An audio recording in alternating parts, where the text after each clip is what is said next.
Hello বন্ধুরা, আমি অসুস্থ থাকায় তোমাদের সাথে দুদিন ভিডিও শেয়ার করতে পারছিলাম না। চলো আজ তোমাদের সাথে শেয়ার করছি পনির বাটার মশলা। ফার্স্টে আমি আদা, পেঁয়াজ, রসুন, কাঁচা লঙ্কা, টমেটো ভালো করে কুচিয়ে নিচ্ছি। কুচিয়ে নিয়ে এটাকে আমি কড়াইতে তেল দিয়ে ভেজে নেব। এই সমস্ত ইনগ্রেডিয়েন্টস আমি মিক্সিতে বেটে নেব। অবশ্যই ফ্রাই করতে হবে, খেতে বেশ ভালো লাগবে, নয়তো মোটেও ভালো লাগবে না।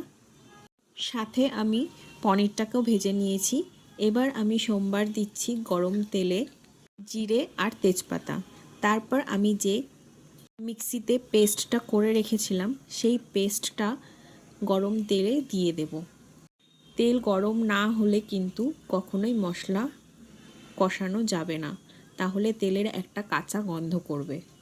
এরপর আমি এটা ভালো মতো নাড়াচাড়া করে স্বাদ মতো নুন, স্বাদ মতো হলুদ দুটো মিক্স করে আমি অ্যাড করে নেব। আমি আজ একটু এটা ঝাল করেই রান্না করছি পনির বাটার মশলাটা। বাটা মশলাটার কালারটা কি সুন্দর এসেছে দেখো। এরপর আমি এটা কষিয়ে নিচ্ছি। কষিয়ে নেওয়ার পরে অল্প জল দেব, খুবই অল্প পরিমাণে। মটরশুঁটি অ্যাড করে নিচ্ছি কিছুটা। পনিরটাও কিন্তু আমাদের কিছুক্ষণের জন্য সেদ্ধ করতে হবে, নয়তো মশলাটা পুরো পনিরের ভেতরে যাবে না। পনিরের ভেতর যদি মশলাটা না যায় তাহলে খেতেও ভালো লাগবে না। পরিমাণ মতো জল দিয়ে নিলাম।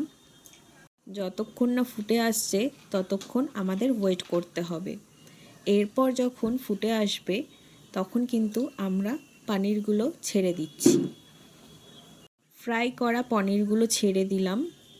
এরপর এটা কিছুটা জল টেনে আসার পর যে যেরকম ঝোল খাবে সেই অনুযায়ী ঝোল রাখতে হবে।